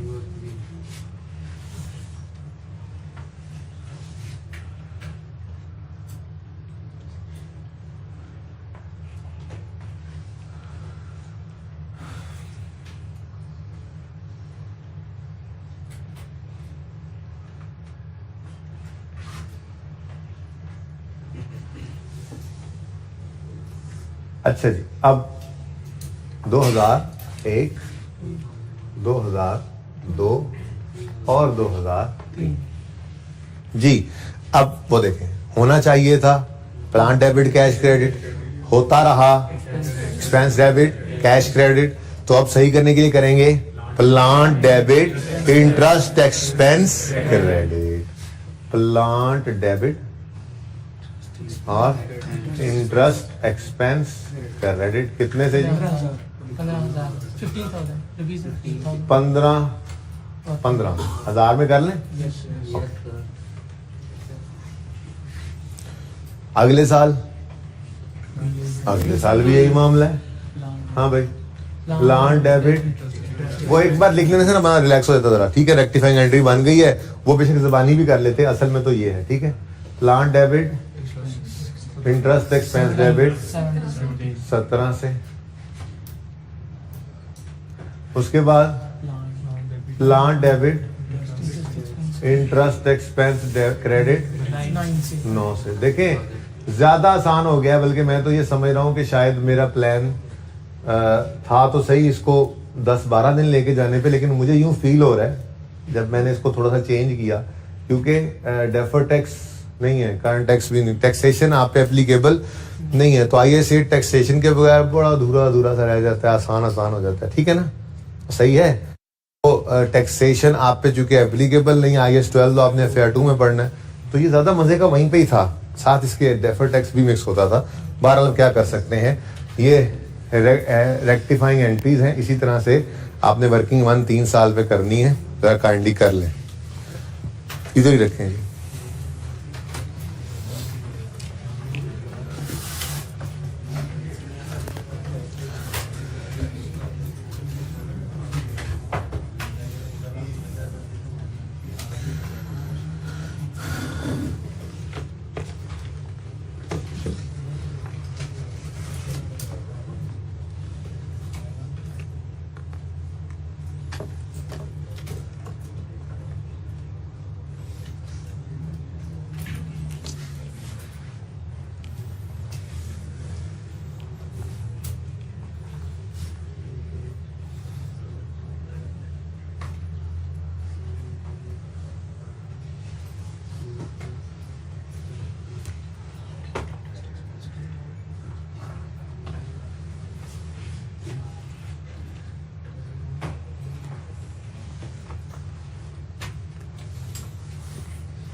जी हो गया। अच्छा, अब ये ड्राफ्ट हमें प्रोवाइड किए गए, ऊपर वाला काम तो हमने कर लिया, ठीक है ना। रिक्वायरमेंट को बाद में देखते हैं, जब सब कुछ कर लूंगा ना मैं, तो रिक्वायरमेंट में देखेंगे क्या चीज रह गई है, फिर वो कर लेंगे, इसलिए फिलहाल आप रिक्वायरमेंट ना पढ़े, ठीक है। Following drafts were produced before adjusting for the change in accounting policy. ये ऊपर वाली एडजस्टमेंट जो है, ये करने से पहले ये ड्राफ्ट हमें अवेलेबल हुआ, क्या, फॉर द यूनिट 31 दिसंबर 2003, इसी साल में ही हम है ना इस वक्त खड़े, ठीक है। और इस एक्सट्रैक्ट जो है इसमें प्रॉफिट 2003 का आ रहा है, 2002 का भी कंपैरिजन में आ रहा है। 2002 का तो मैं यूं कह सकता हूं कि ऑडिटेड है। बोलो, ये तो पिछले साल के प्रॉफिट्स हैं, ये तो फाइनल हो गए होंगे, ये तो सब कुछ पिछले साल वाला तो फाइनल हो चुका होता है और यूजर के पास पहुंच भी चुका होता है, ठीक है ना। अच्छा, बहरहाल अब मुझे जरा बताइए, इन रेक्टिफाइंग एंट्रीज को देखकर, इन रेक्टिफाइंग एंट्रीज में एक्सपेंस हिट नहीं हो रहा? इज हो रहा है, ठीक है। अच्छा, और एसिड भी हिट हो रहा है। एक्सपेंस का इंपैक्ट किसको जाता है? एसिड का तो एसिड को ही जाता है, ठीक है। इसका मतलब ये हुआ कि हमारी ये फिगर्स में गड़बड़ हो गई है, ठीक है। हमने अगर ये रेक्टिफिकेशन करनी है तो ये इंटरेस्ट एक्सपेंस जो है इसने प्रॉफिट को तो हिट करना ही करना है, ठीक है। लेकिन अगर आप गौर करें तो सवाल के अंदर हमें 2002 और 2003 के प्रॉफिट्स गिवन है, 2001 के नहीं है। तो ठीक है, उसको दफा करो, फिलहाल साइड पे कर दो। 2002 और 2003 तो है ना, ये दोनों प्रॉफिट्स सही नहीं है, ऐसा ही है। तो फिर इन गलत प्रॉफिट्स को स्टेप 1 क्या हुआ करेगा, इन गलत प्रॉफिट्स को, ये प्लीज साथ साथ नोट नहीं करना, मैं यहां पे रुकूंगा, मैं फिर बैलेंस शीट बनाऊंगा, फिर वहां पे रुकूंगा, मैं हर स्टेप पे रुकूंगा, आपने वो काम दोबारा खुद से करना है, ठीक है ना। बहुत आसान स्टैंडर्ड है ये, बल्कि पढ़ाते हुए मुझे और ज्यादा आसान फील होने लग गया। उसकी वजह ये है कि ये FR 2 में पढ़ाया करते थे हम, तो वहां पे टैक्स होता था और यहाँ पे अब टैक्स की बहस चल रही होती। इस वक्त टैक्स अगर आप एप्लीकेबल होता, टैक्स की बहस चल रही होती इस वक्त, यानी एंट्री करने का मैं समझा रहा होता, ठीक है, ये टैक्स में ये करंट टैक्स, ये डेफो टैक्स, ये बात समझ रहे हैं ना। तो पढ़ाते हुए मुझे फील हो रहा है कि तो और भी आसान हो गया है, तो रिलैक्स रहे, जिंदगी आसान है, ठीक है। अच्छा, मेरी भी ओके। ये स्टेप 1 क्या होगा, साथ साथ नहीं करना, देखें इसी तरह से फिर करना है आपने बगैर देखे यहाँ पे, ठीक है। स्टेप 1 क्या होगा, बैलेंस, ये जो गिवन क्वेश्चन के अंदर गिवन फिगर्स हैं इनको उठा के ले आना। जाहिर है नाम शाम तो लिखेंगे, पर अगर मैं यहां पे बना लूं, यहां पे बना लूं, यहां पे ये वर्किंग थी हमारी, ये क्या है वर्किंग 1, ये नहीं है वर्किंग 1, ये नहीं वर्किंग, वहां पे मैंने एडिंग, ये वर्किंग 1 होगी, ठीक है। अब हम रिक्वायरमेंट की तरफ जा रहे हैं। नंबरिंग मैं बाद में कर लूंगा, रिक्वायरमेंट की जो नंबरिंग होगी वो दे देंगे। फिलहाल तो मैं हमारी अपनी रिक्वायरमेंट, हमारी अपनी तरतीब हुआ करेगी सवाल करने की। सबसे पहले हम क्या बनाया करेंगे, इनकम स्टेटमेंट सही करेंगे, ठीक है। तो सवाल के अंदर कहीं नाम लिखा हुआ है, ये क्या नाम है इसका, कंपनी एक्स कर लें, बोलो company x, statement of comprehensive income, जाहिर एक्स टैक्स ही है, ठीक है, फॉर द यूनिट 31 दिसंबर 2003। तो लिख लेते हैं ये company x statement of comprehensive income, ऐसे लिख लूं अगर आपकी इजाजत हो तो, एक्स टैक्स, ठीक है जी, for the year ended 31 December 3। आपने 12 नहीं बोला, अच्छा 31/12 बोला था जी। ये कोई मुश्किल बात, बेटा जाग जाए, बड़ी इंपॉर्टेंट बात अब होने लगी, ठीक है। अब हमें क्या गिवन है, प्रॉफिट फॉर द ईयर, ठीक है, प्रॉफिट गिवन है। ये प्रॉफिट गलत है क्योंकि एक एडजस्टमेंट हमने की जिसने इसको हिट करना है, ठीक है ना। करेक्शन ऑफ एरर में इसलिए मेरा जोर ज्यादा टाइमिथी वाले सवाल पे रहा, ठीक है ना, जिसके अंदर क्या था, प्रॉफिट की एडजस्टमेंट, ज्यादा जोर उसी पे दे रहा था मैं। बहरहाल प्रॉफिट फॉर द ईयर है 380 2002 का और 455 2003 का। अब ये देखो क्या करेंगे, हम यहाँ पे लिखेंगे प्रॉफिट्स, ठीक है जी, प्रॉफिट्स, और यहाँ पे 2002 और 2003। तो स्टेप 1 क्या होगा, सवाल से गलत प्रॉफिट्स उठाएंगे जी। बताओ 2002 का 380 और 2003 का 455, ठीक है, डन। ये जी इधर आए, एक दफा फिर देखें गड़बड़ होगी कि नहीं हो गई।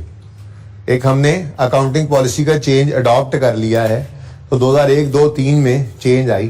अब एक तो मेरे पास मौजूद नहीं है फिलहाल, 2 और 3 के प्रॉफिट्स तो हैं, तो जो हम एंट्री कर रहे हैं उसमें एक्सपेंस आ रहा है, तो उस एक्सपेंस ने प्रॉफिट एंड लॉस को हिट तो करना ही है, तो ये प्रॉफिट सही नहीं है। तो स्टेप 1 में हमने क्या करना है, इन गलत प्रॉफिट्स को उठाकर यहां पे ले आना, डन।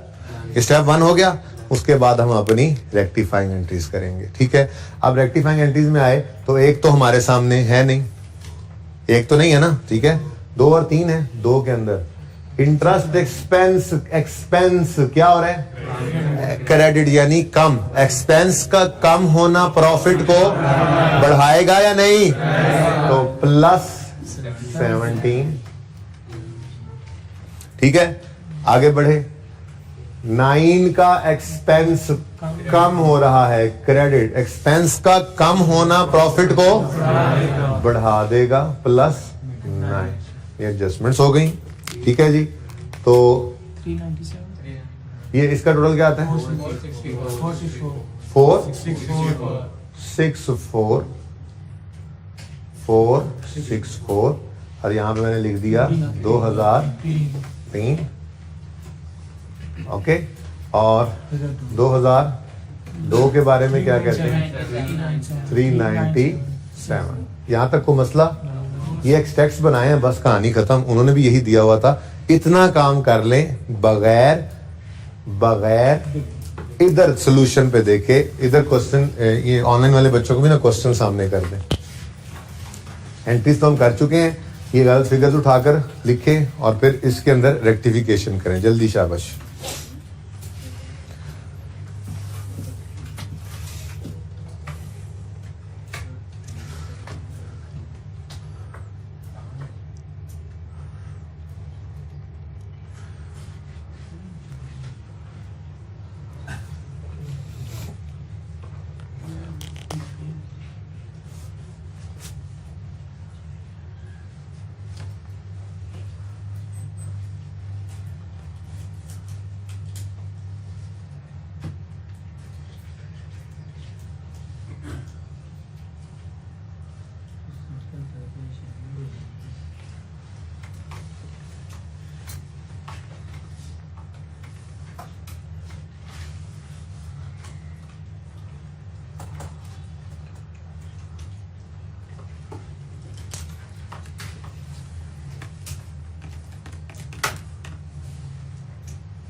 जी बच्चों, डन।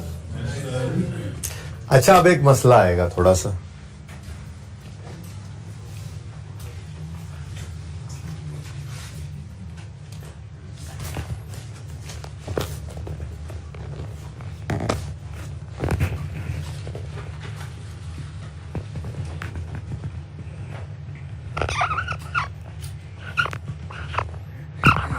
क्या लिखा है मैंने, 2002 बंद रजिस्टर बंद,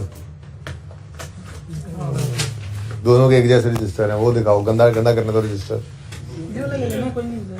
नहीं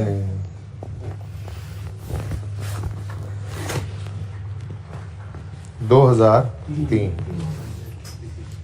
अच्छा, इसमें से कौन सी फाइनेंशियल स्टेटमेंट्स वो हैं जो यूजर के पास घर में पड़ी हुई हैं? ये इसकी अलमारी है, अलमारी दिखाएं आमिर भाई।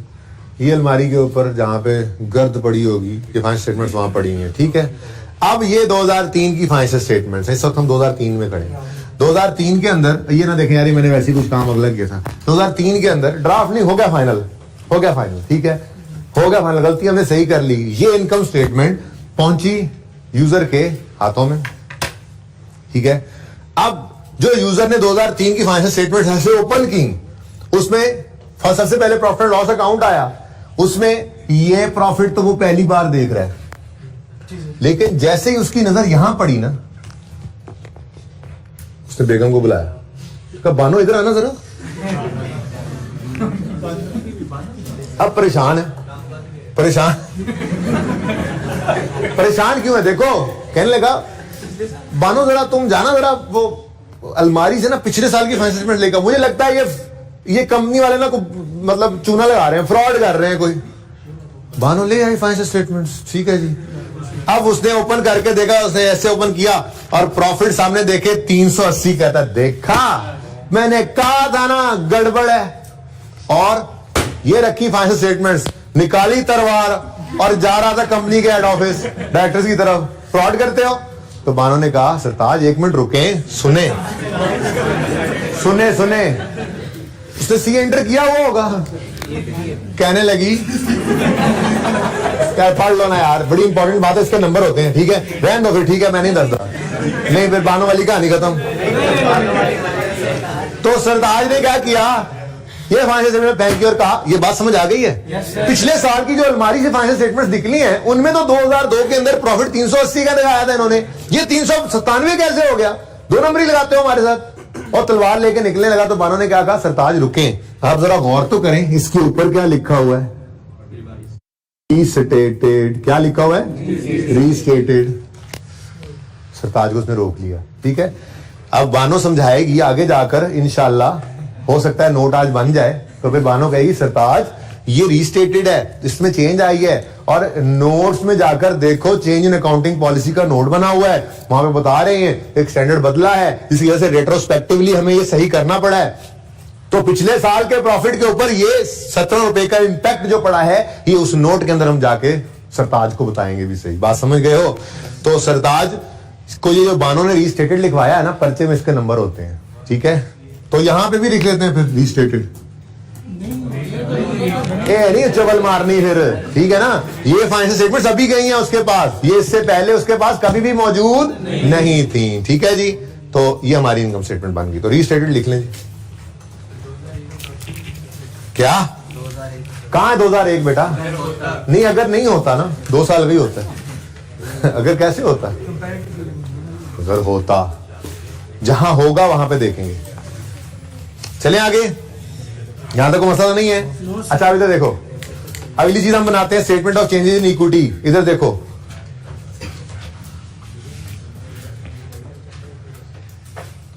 इनकम स्टेटमेंट में गड़बड़ हुई है तो उस वजह से रिटेन्ड अर्निंग में भी तो गड़बड़ होगी, क्या नहीं होगी? बिल्कुल होगी, ठीक है। हाँ, एसेट में भी होगी, लेकिन एक तरतीब चलाई हमने आज थोड़ी सी, देख रहे हैं आप कि मैंने इनकम स्टेटमेंट पहले बना दी है, अब मैं statement of changes in equity की तरफ जा रहा हूं, और फिर एंड में मैं बनाऊंगा बैलेंस शीट, और उसके बाद फिर देखेंगे नोट आज बनता है, आज नहीं बने शायद, ठीक है। तो कल क्विकली इतना काम करके नोट भी बना लेंगे और सवाल भी 2-3 साथ कर लेंगे इंशाल्लाह, ठीक है। अच्छा, तो कहां थे हम? हाँ, statement of changes in equity क्यों मैं पहले बना रहा हूं, उसकी वजह यह है कि बैलेंस शीट के अंदर रिटेन्ड अर्निंग्स ने आना है, और आपको पता है रिटेन्ड अर्निंग्स का कॉलम हमारी स्टेटमेंट इन इक्विटी के अंदर होता है, तो वहां से फिगर्स मिल जाएंगी।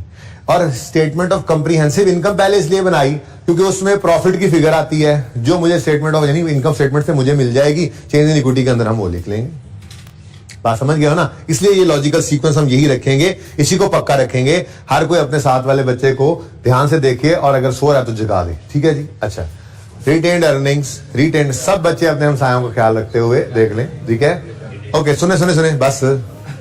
रिटेन्ड अर्निंग्स का बैलेंस 2001 31 दिसंबर 2001 का गिवन है, 31 दिसंबर 2002 का गिवन है, 31 दिसंबर 2003 का भी गिवन है, ठीक है। अच्छा, अब हमने statement of change in equity बनाना सीखी है, बोलो। मैंने इसीलिए इस टॉपिक के साथ, वैसे मेरा कैश फ्लो हमेशा से चला आ रहा था, कैश फ्लो, मैं चेंज इन इक्विटी के बाद कैश फ्लो करा देता था, लेकिन इस बार मुझे लगा कि नया टॉपिक आया, ये ज्यादा रेलेवेंट है यहाँ पे करवाना, तो आप देख लिया अभी रेलेवेंट हो भी गया। मैंने आपको स्टेटमेंट इन इक्विटी के में कहा था कि 2 साल की स्टेटमेंट इन इक्विटी बनानी हो तो कैसे करोगे? ओपनिंग लिखोगे, फिर क्लोजिंग लिखोगे, फिर क्लोजिंग लिखोगे, कहा था ना, ठीक है। लेकिन ये कहा था जब कहे 2 साल तब, उस वक्त मैंने ये बात भी कही थी, लेकिन एक टॉपिक ऐसा है जिसमें कहे ना कहे 3 में खड़े हैं तो 2 भी लाजमी है, तो वो टॉपिक यही था, IAS 80 था। इसलिए देखो, अगर आप गौर करो तो मैंने 2 साल की स्टेटमेंट इन इक्विटी बनाने की तरफ मैं चल पड़ा, लेकिन सवाल हमारा खत्म हो गया है, कोई डिविडेंड नहीं है, कोई ट्रांसफर नहीं है, सिर्फ प्रॉफिट फॉर द ईयर आना है, इसलिए मैंने ये लाइनें जरा कम छोड़ी। पर आप गौर अगर करें ना, तो मैंने यहां पर 1 और 2 लाइंस खाली छोड़ दी, ठीक है। तो फिलहाल इसको खाली छोड़कर ही जरा पुराना काम कर लें, ठीक है। IAS 8 में जब चेंज इन इक्विटी बनाएंगे तो एहतियातन ऊपर 2 लाइनें खाली छोड़ देंगे, यूज हो गई 2 लाइनें, फाबिहा, ना यूज हुई तो खाली पड़ी है, कोई बात नहीं, और ठीक है ना, फीस तो दी हुई थी ना, पर्चा जो इस्तेमाल किया। अच्छा सुनो, अब इधर देखो क्या सिखाया, पुरानी बात जो अभी कल परसों कल ही गालिबन बात की है, 2 साल। तरीका क्या कहा था मैंने? 31 दिसंबर 2003 है, तो 31 दिसंबर 2003 3 को इधर लिखो सबसे पहले एंड पे, ऐसे ही बोला था। अगर ना याद आए तो बताना मुझे, मैं कहूंगा लेक्चर दोबारा सुनो। फिर ये क्या होगा 31 दिसंबर 2002। फिर ये क्या होगा, अच्छा ये 31 दिसंबर 2001 भी हो सकता है, इसको लिखना चाहो तो 1 जनवरी 2002 भी लिख सकते हो, आपकी मर्जी है, आपकी मर्जी है। ठीक हो गया, सही है। चलो अब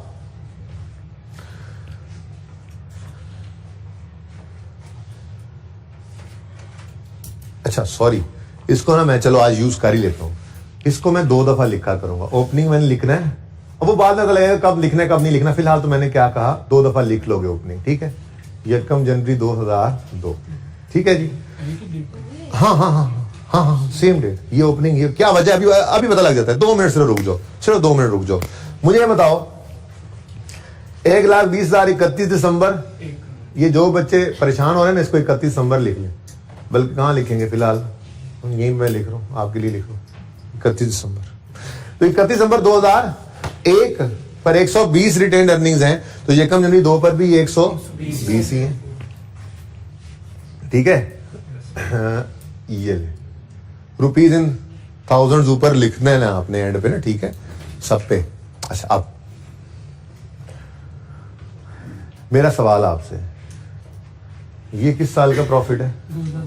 2 का। और ये किस साल का है? जो आपने statement of change in equity का टॉपिक अभी तक पढ़ा है उसके मुताबिक ये 2002 का प्रॉफिट कहां नजर आना चाहिए? 2002 का प्रॉफिट कहां नजर आना चाहिए? 2002 वाले साल में। यानी मैं यूं कह सकता हूं कि प्रॉफिट ऑफ 2002 इधर आएगा, कितना? 390। अब देखो करेक्शन वाला प्रॉफिट हमें मिल गया, ठीक है। लेकिन इंपॉर्टेंट थिंग इज इसके साथ जो नहीं भूलना वो क्या है, रीस्टेटेड लिखना, वरना सरताज तलवार लेके निकल पड़ेगा। बानो भी फिर क्या गई, रीस्टेटेड भी तो नहीं लिखा होगा। 397। अच्छा ठीक हो गया जी। अगली बात 2003 का प्रॉफिट कहां जाएगा? 2003 की रिटेन अर्निंग्स। आसान लग रहा है मुझे तो ये काम। प्रॉफिट ऑफ 2003 कितना जी? 46। लेकिन ये रीस्टेटेड नहीं, ठीक हो गया। अच्छा अब आते हैं हम असल प्रॉब्लम की तरफ, और वो प्रॉब्लम ये है कि 2002 की गलतियों को हमने 2002 में ठीक कर दिया। 2003 की गलतियों को हमने 2003 में सही कर दिया। तो 2001 की गलती को कहाँ सही करें? कहाँ सही करें? करना तो है। अच्छा भाई, ये ना सिर्फ रिटेन्ड अर्निंग्स का कॉलम है। Statement of change in equity के अंदर हमारे पास सिर्फ रिटेन्ड अर्निंग्स का कॉलम है। शेयर कैपिटल कहाँ गया, शेयर प्रीमियम कहाँ गया? भाई एक्सट्रैक्ट्स हैं, उन्होंने भी हमें एक्सट्रैक्ट्स दिए हुए हैं। उन्होंने भी हमें ड्राफ्ट स्टेटमेंट फाइनेंस पोजीशन का एक्सट्रैक्ट्स दिए हुए हैं जिसमें सिर्फ रिटेन्ड अर्निंग्स गिवन है इक्विटी के अंदर। तो मैंने भी सिर्फ रिटेन्ड अर्निंग्स का ही कॉलम बनाया है यहाँ पे, ठीक है ना। अच्छा अब हम परेशान करें, गलती तो हमने सही करनी है। 2003 की गलतियां 2003 के प्रॉफिट में सही हो गई, देख लो हुई पड़ी है। 2002 की गलतियां 2002 के प्रॉफिट में सही हो गई, ठीक है, नजर भी आ रहा है। 2001 की गलतियों का क्या करें? स्टेटमेंट चेंज इक्विटी है, कहां पे, किसमें? जी बिल्कुल। अब एक बात उसूल के तौर पे याद रख लें, सबकी तवज्जो इधर हो। 2003 की गलतियां 3 के प्रॉफिट में सही, 2002 की गलतियां 2 के प्रॉफिट में सही, 2001 2000 99 98 97 96 95 94 93 1931 तक 100 साल पुरानी भी गलतियां होंगी ना, तो वो इस ओपनिंग के अंदर सही करेंगे। बात समझ गए? 2 साल की स्टेटमेंट चेंज इक्विटी बनानी है हमने, ठीक है। जिस साल में खड़े हैं 3, जो उससे पिछला साल कंपैरेटिव 2, ये सामने है। तो जो 3 की गलती है वो 3 के प्रॉफिट में सही कर भी दी हमने। ये सही है ना, वो देखें 3 के प्रॉफिट में सही कर दी। जो 2 की गलती थी वो 2 के प्रॉफिट में सही कर दी। और जो इससे पहले जितने मर्जी साल आप पीछे चले जाए, 50 साल से आप इंटरेस्ट को एक्सपेंस आउट करते आ रहे थे, अब आपने एसिड कॉस्ट में ऐड करना है, मिसाल के तौर पे मिसाल ले रहा हूं, 50 साल थोड़ी, अच्छा तो 50 साल जब ऐसा करते आ रहे थे तो वो 50 साल में से 2 साल यहां पे आ गए ना, तो 48 साल की गलती को सही करने के लिए ये ओपनिंग मौजूद है। सही है, ये बात समझो, इसलिए मैंने ये ओपनिंग को 2 बार लिखा। ठीक है, ये ओपनिंग वो है जो सवाल ने हमें बताया। ठीक है, अब हम देखते हैं, ये 2 साल भी हो सकते थे, 3 भी हो सकते थे, लेकिन लकीली सिर्फ 1 साल है। ठीक है, अब सिंपल सा काम है, एक्सपेंस क्या हो रहा है, कम, एक्सपेंस के कम होने से प्रॉफिट बढ़ेगा। प्रॉफिट का मतलब रिटेन्ड अर्निंग्स ही होता है ना, और ये 120 ओपनिंग रिटेन्ड अर्निंग्स ही है ना, तो हम रिटेन्ड अर्निंग्स को क्या कर देंगे, बढ़ा देंगे। क्या करेंगे जी, कितने से, 15 से, और यहां पे हम क्या लिखेंगे, यहां पे हम क्या लिखेंगे, prior year adjustment, prior year adjustment. Okay, ये बस एक ही लाइन हुआ करेगी। अगर मल्टीपल एंट्रीज हैं तो पता क्या करेंगे, इधर देखो, मिसाल के तौर पे यहां पे होता है जी 25 माइनस होना है, फिर 35 ऐड होना है मिसाल के तौर पे, और फिर 5 ऐड होना है, तो 15 इस तरह से प्लस हम लिख देते। बात समझ रहे हो, लाइन एक ही रखनी है। ऐसे है नहीं भाई, मैंने ये अज्यूम किया ऐसे समझाने के लिए कि ये लाइन हमेशा एक ही रहेगी। क्यों, क्योंकि मैंने आप क्या कहा, 3 की गलतियां 3 के प्रॉफिट में सही करेंगे, 2 की गलतियां 2 के प्रॉफिट में सही करेंगे, और उससे पहले जितने मर्जी साल की गलतियां, 3 साल 4 साल 5 साल 6 साल, वो सब की सब इस ओपनिंग में होनी है, और एक ही लाइन लिखनी है आपने, प्रायर ईयर एडजस्टमेंट। और सारी प्रॉफिट की एडजस्टमेंट जो है ना, प्रॉफिट को बढ़ा रही, कम कर रही, प्लस माइनस करके, यहाँ पे नेट में प्लस आए प्लस कर दें, माइनस आए तो माइनस कर देना। लेकिन हमारे सवाल में तो एडजस्टमेंट ही क्या थी, सिर्फ एक। ठीक है जी, लो भाई लो भाई लो भाई लो भाई, बता दो बता दो बता दो, 100। लेकिन ये तो पिछले साल का, इधर देखो, इधर देखो, ऑडिटेड, इधर लिख दूं ऑडिटेड, और ऑडिटेड, ये तो उससे भी आगे निकल गई बात भाई। 2002 भी ऑडिटेड था, 2001 तो उस अलमारी की बजाय इस वाली अलमारी में पड़ा होगा, 2001 के फाइनेंशियल स्टेटमेंट्स। सरताज को वो भी याद होनी है। सरताज ने क्या कहना है, 120 की रिटेन्ड अर्निंग्स आई थी। सरताज का काम ही कोई नहीं, वेला अखबार 2 घंटे से पढ़ लेता है बस। ठीक है, फाइनेंशियल स्टेटमेंट्स ही पढ़ी जाता है तो हर कुछ दिन बाद। तो 120 की रिटेन्ड अर्निंग्स, 2001 की रिटेन्ड अर्निंग्स 120 की नजर आई थी। ये इन्होंने क्या कर दिया, तो फिर मानो ने क्या कहा था, सरताज इसके साथ लिखा हुआ है रीस्टेटेड, तलवार रखें और सुकून से चाय पिए, और आगे नोट्स के अंदर नोट भी बनाएंगे ये लोग। ठीक है, जान छुट गई भाई, शुक्र है। आ रहे ऐसी पाजल, अकाउंटेंट ने भी पढ़ना चाहिए, उन्हें आके तू बनाई ने फाइनेंशियल स्टेटमेंट्स सरताज ने। अच्छा जी, अब now only calculator work is left. Wow, fast English is coming जी। 500, लेकिन मसला क्या है, हाय मसला ये है, आज मसला इस सरताज 500 की रिटेन्ड अर्निंग्स जा चुकी है पहले। मसला यह है कि 3 में तो हम खड़े हैं, इसलिए 3 के साथ कभी रिस्टेटिंग नहीं लगाना। जो गलती इस साल पकड़ी गई है वो सही करके ही उसको, ये थोड़ी गलत पहले भेजेंगे, गलत पहले भेज के फिर उसको क्या कहेंगे हम रीस्टेट करें, नहीं भाई ये तो हमारा 2003 तो हमारा साल है ना, इसकी गलती कोई भी हमारी हम लेकर आगे नहीं जा रहे। ठीक है ना, वो यहीं पे सही करके उसको दे दिया। लेकिन 2 भी उसके पास पहुंच चुका है, 1 भी उसके पास पहुंच चुका है, तो जो फिगर्स उसमें डिस्क्लोज की थी अगर उनमें चेंज आया तो उसके ऊपर लिखो रीस्टेटेड है। नोट तो इंशाल्लाह कल बनाएंगे। ठीक है, तो फिर ये भी क्या है, क्या टाइम, क्या होगा तुम्हारे टाइम को, बुरा चल रहा है। खैर जरा मैं 532 थले ले आ दो, 532, और ये ऐसे बेहतरीन हो गया काम। ठीक हो गया जी, और सही है।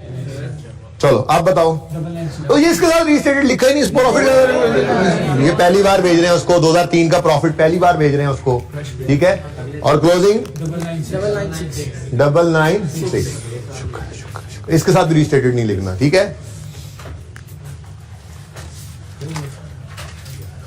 मैं तो कहता हूं कर ही लो नोट, 2 मिनट लगा के बगैर इधर देखें। इधर क्यों देख रहे हैं आप, इधर तो मैं आगे खड़ा हो गया इसीलिए। भाई कुछ समझ नहीं आया तो क्वेश्चन पूछ सकते हैं। बेटा क्लियर है? आपस में करनी, कोई डिस्कशन कर लो, लेकिन कोई मसला तो मुझसे पूछ सकते हो। आए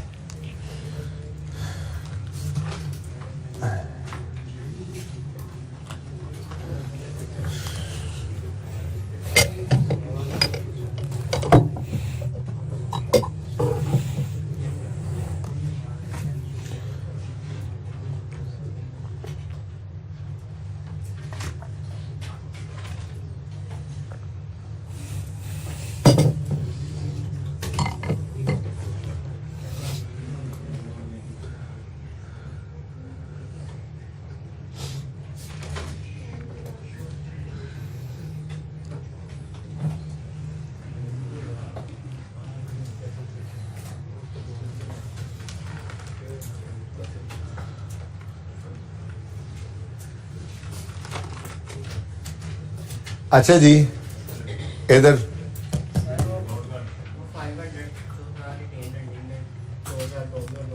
कहाँ है? नहीं है, नहीं है।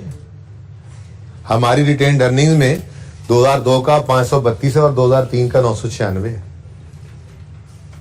ठीक है ना? ये फाइनल स्टेटमेंट्स जाएंगी यूजर के पास। ठीक है ना? ये 996 तो वैसे ही हमने इस बार नया भेजा ना, ये प्रॉफिट भी नया भेजा।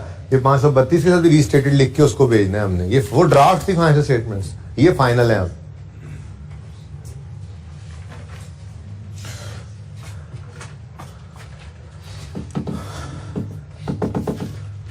नोट है वैसे बहुत आसान, लेकिन चले देखते हैं। फिलहाल तो बैलेंस शीट पे आ जाए। इधर देखें भाई, कुछ मिटा नहीं रहा मैं। बैलेंस शीट के अंदर ये रिटेन्ड अर्निंग्स तो चेंज होगी, तो सुकून से फिगर उठाएगी हमारी statement of changes in equity से। ठीक है ना? लेकिन प्लांट के अंदर भी तो चेंज थी, अभी तक हमने वो तो ध्यान नहीं दिया। वो तो शुक्र करो प्लांट डेप्रिशिएबल नहीं था। क्या मतलब? अभी कंप्लीट नहीं हुआ था, वरना हर साल डेप्रिसिएशन का इम्पैक्ट भी लेते, वो भी यहाँ पे आता। आने वाले सवालों में ये काम शुरू हो जाएगा फिर इंशाल्लाह। ठीक है? सही है ना? आज तो पहला सवाल है ना, तो सिर्फ चलना सीख रहे हैं हम। लेकिन इस सवाल को ना आपने घर जाके 3 को दफा कर देना है, बस सुकून हो जाएगा। फिर आपको ये बेस आपकी बन जाएगी इस टॉपिक की। अच्छा जी, कंपनी एक्स, नया कोई होमवर्क नहीं। Statement of changes in statement of financial position as on 31 December 3 2003, 2002, 2001। हाँ जी, बस हाँ, इस सवाल के अंदर, इस टॉपिक के अंदर ऐसे ही है। इस टॉपिक के अंदर 2 साल की इनकम स्टेटमेंट बना करेगी, 2 साल की बैलेंस शीट बना करेगी, 2 साल की इनकम स्टेटमेंट बना करेगी, 2 साल की चेंजेस इन इक्विटी बना करेगी। 2 साल की बनी हुई है, देखो ये तो सिर्फ ओपनिंग को एडजस्ट किया हमने। ठीक है ना? और 3 साल की बैलेंस शीट बनेगी। 3 साल की बैलेंस शीट 2003, 2002 और 2001। अब एसेट्स में, नॉन करंट एसेट्स में प्लांट है, ऐसे ही है जी। अब 2001, और ठीक है यार, ये ले यार,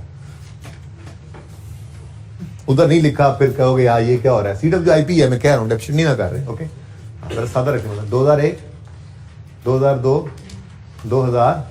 सबसे पहला स्टेप क्या करेंगे बताओ? फिर गलत फिगर सवाल की उठा के अपने सॉल्यूशन में लिखेंगे।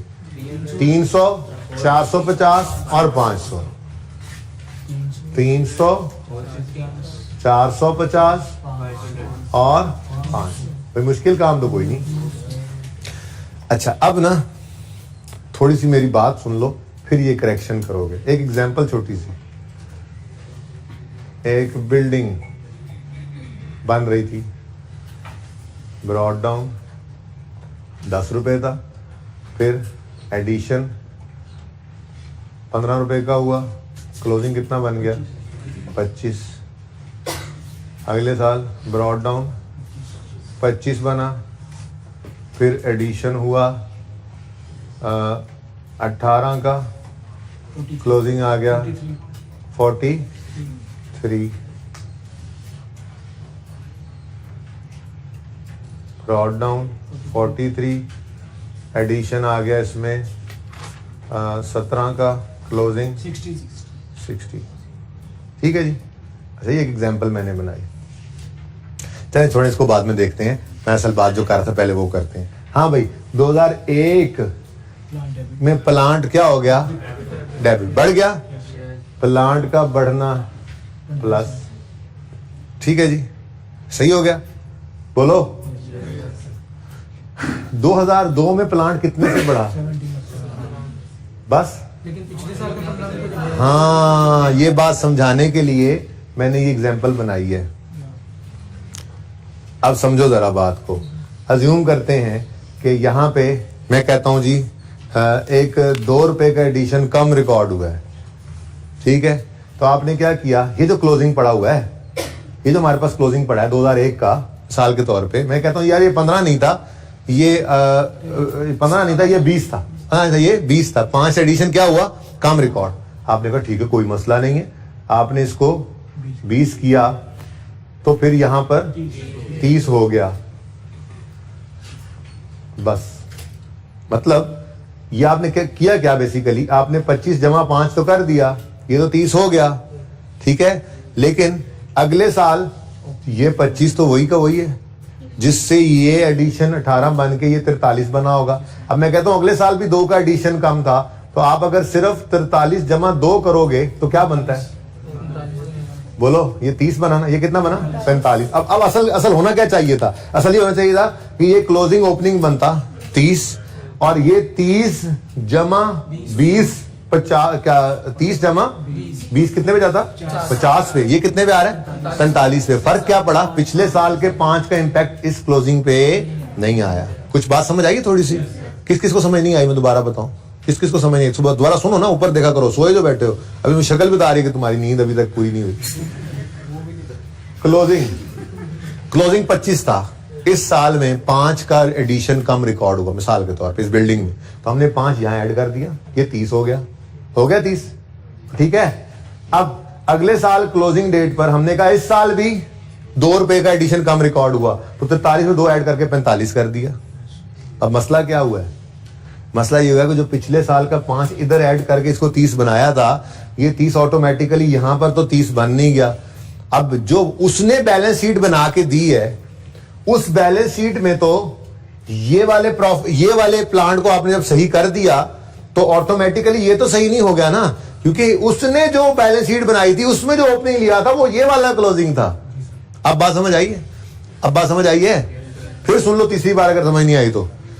अगर आपने ये 5 का एडिशन इधर शो किया है ना, तो सही अगर करना चाहो, सवाल सही करना चाहो, सही सवाल अब क्या बन रहा है? ये कितना हो गया? 30। ये यहां पर बनेगा 30, ये बनेगा 20 ऐड किया तो ये 50 होना चाहिए। 45 क्यों आ रहा है? क्योंकि आपने ये जो 5 का एडिशन था ये यहां पर ऐड नहीं किया, ठीक है ना। सादा बात। इस क्लोजिंग को सही करने से, 5 ऐड करने से ये तो क्लोजिंग सही हो गया, लेकिन अगले क्लोजिंग में इस 5 के इंपैक्ट डालना लाजमी है, क्योंकि बैलेंस शीट एज ऑन बना करती है, ठीक है। तो इसलिए जैसे ही हम अगले साल में गए,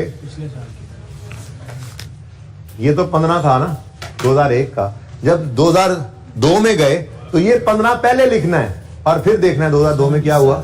17 से बढ़ा लो एसिड प्लस 70। अब तीसरे में गए, जैसे यहां पे पहुंच जाओ, तो ये 5 भी लेना पड़ेगा, ये 2 भी लेना पड़ेगा। बात समझे हो? यानी सबसे पहले आपने क्या लिखा? 15 जमा 17। फिर एडजस्टमेंट की तरफ देखा, 9 से बढ़ा लो, ठीक है। तो ये शायद सबसे टेक्निकल बात आज की यही थी जी। 315, 482 और 541। लेकिन सरताज एंड बानो रीस्टेटेड, ये भी पहुंच चुका हुआ है। पुरानी फाइलें तो उस अलमारी में पड़ी हैं, और जो इस अलमारी से उठाई थी ये भी रीस्टेट हो गई। चेक कर लो, चेक कर लो। 300 का प्लान नजर आ रहा है उसको, जो उसके घर फाइलें पड़ी। हम कह रहे हैं यार रीस्टेट हो गया भाई, नोट पढ़ लेना, कल बनाएंगे। तो कह रहे कल तक इंतजार करो, सरताज कल तक इंतजार करो, हम नोट बना के तुम्हें बता देंगे क्या क्या फर्क पड़ा है, ठीक है ना।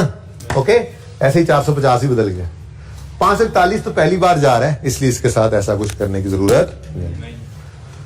और इक्विटी भी तो है भाई, और इक्विटी में क्या है? लेकिन मौज ये है कि रिटेन्ड अर्निंग्स हमारी स्टेटमेंट ऑफ चेंज इक्विटी से मिल जाएंगी हमें, ठीक है। देखो 135 532 532 और 996। ठीक है जी। हमारी requirement A statement of financial position ये है, ये रिक्वायरमेंट ए थी, लेकिन हमने इसको तीसरे नंबर बनाया। वजह पता लग गई आपको, रेडीली फिगर अवेलेबल हो गई थी, वरना कैलकुलेट करनी पड़ती है ये भी। ठीक है। हमारी requirement B statement of profit और लॉस, हमने ये पहले नंबर पे बनाई थी। हम अपनी तरतीब यही रखेंगे, रिक्वायरमेंट नंबर बाद में लिख देंगे। ठीक है। हमारी requirement number C statement of changes in equity बनाओ, ये रिक्वायरमेंट सी आ गई। रिक्वायरमेंट डी है चेंज इन अकाउंटिंग पॉलिसी का नोट बनाओ, साथ लिखो कहां पे, इंशाल्लाह कल बनाएंगे। ठीक है। और इससे आगे एक जर्नल एंट्री भी है। अब आप कहोगे जर्नल एंट्रीज ये क्या थी भाई, ये कुछ और है, कल अब समझाऊंगा। ठीक है। तो इतना सवाल कल क्विकली करेंगे, क्विकली इतना करके पहले 10 मिनट में इतना सवाल करके उसके इंशाल्लाह इस सवाल का नोट बनाएंगे, जर्नल एंट्री करेंगे और फिर को फ्रेश सवाल करेंगे। कोई नया सवाल नहीं दे रहा, इतने सवाल को आपने बेशक 3 बार कर लेना है, पर कर लेना है। जिंदगी में तो कल मिलेंगे। अल्लाह हाफिज।